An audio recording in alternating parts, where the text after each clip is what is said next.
Kumusta po kayo? Bago po ang lahat, first things first.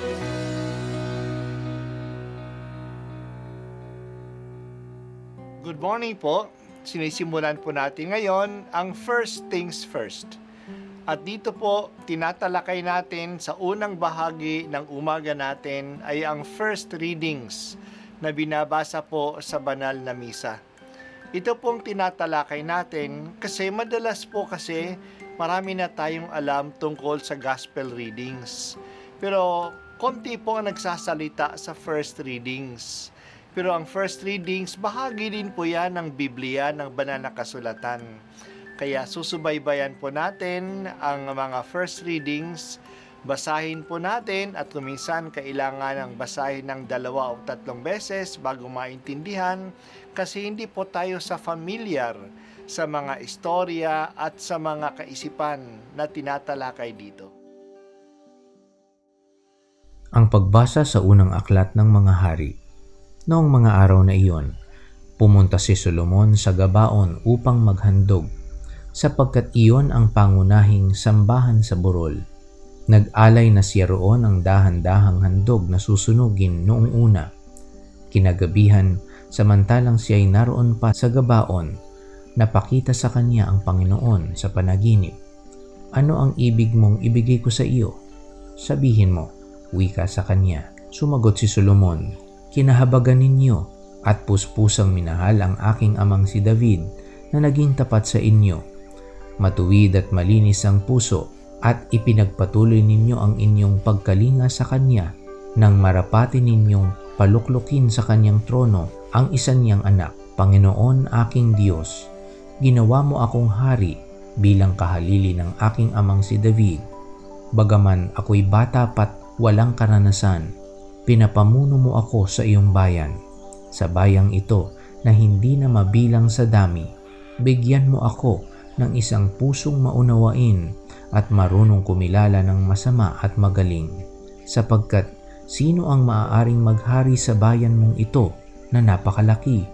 Ikinalugod ng Panginoon ang hiling ni Solomon, kaya't sinabi sa kanya, yamang hindi ka humiling para sa iyong sarili ng mahabang buhay o kayamanan o kamatayan ng iyong mga kaaway, kundi ang hiniling mo'y pagkaunawa at katalinuhang humatol.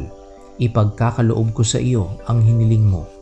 Bibigyan kita ng karunungan na walang kapantay, maging sa mga nauna, maging sa mga susunod pa sa iyo, at bibigyan pa kita ng mga bagay na hindi mo hinihingi. Kayamanan at karangalan na di mapapantayan ng sinumang hari sa tanang buhay mo. Ang salita ng Diyos. Salamat sa Diyos. Nagsimula na si Solomon na maghari noong matapos na ang pagluluksa sa pagkamatay ni David.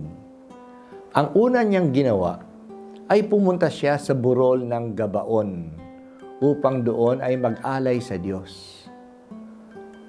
Doon na siya natulog at sa kanyang panaginip nagpakita ang Diyos sa kanya.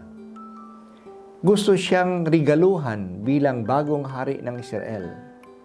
Ano ba ang hihingin niya?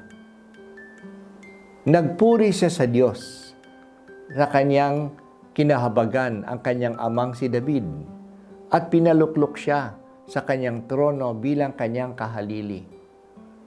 Nakikita niya na hindi siya handa sa gawaing ito. Napakarami na ng mga Israelita, isang malaking bayan na sila. Mahirap silang pagharian at wala naman siyang karanasan na maghari. Kaya ang kanyang hiniling ay bigyan siya ng isang puso na maunawain at karunungan na makilala ang masama sa mabuti sa kanyang pamumuno. Natuwa ang Diyos sa kanyang hingini. Hindi humingi si Solomon ng biyaya para sa kanyang sarili, tulad ng mahabang buhay o kaya kayamanan o kamatayan ng kanyang mga kaaway. Marami din ang naghahangad sa kanyang posisyon bilang hari. Kaya nasa panganib din ang buhay niya sa mga kaaway niya. Pero hindi niya hiningi na mamatay ang mga ito. Ang hiningi niya ay para sa kanyang tungkulin bilang hari, na siya ay maging marunong at matuwid sa kanyang paghahari. Ibinigay ng Diyos ang kanyang hiningi. Natuwa ang Diyos sa kanyang kahilingan. Kung kilala si David bilang mandirigma, si Solomon naman ay kilala bilang isang taong marunong. Magaling siyang mamahala sa kanyang lupain. Napalago niya ang kaharian, hindi sa pandigma, kundi sa pangangalakal. Yumaman ang bansa dahil sa kanyang mga business transactions. Naging marunong siya at siya ang nangolekta ng mga talinhaga at kawikaan sa Israel. Hindi niya hiniling, pati na ang hindi niya hiniling ay ibinigay sa kanya. Binigyan din siya ng Diyos ng kayamanan at mahabang buhay.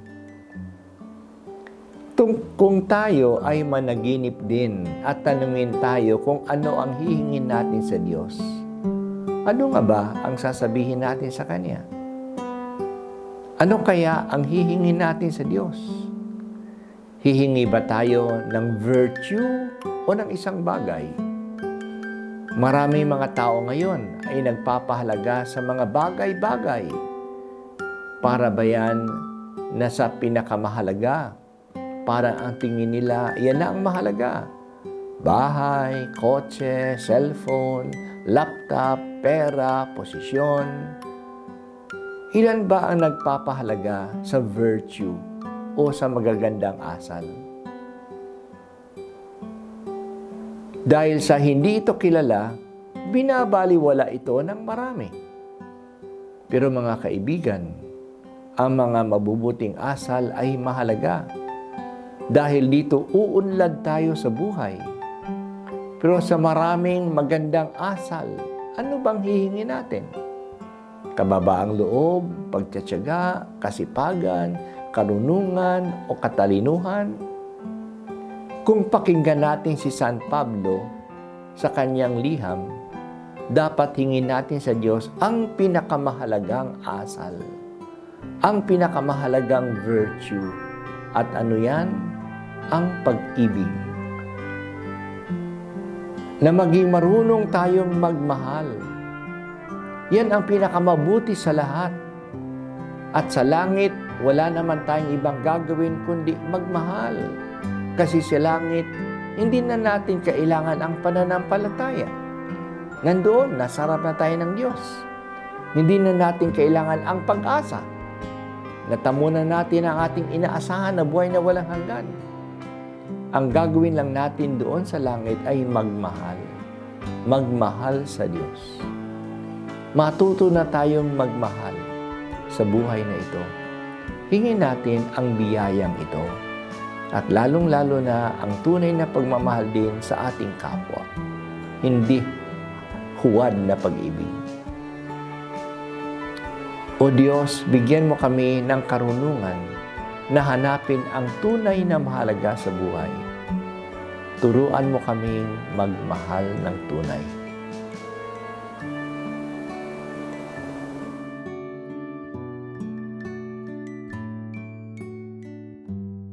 At ako po ay si Bishop Broderick Pabilio dito sa First Things First.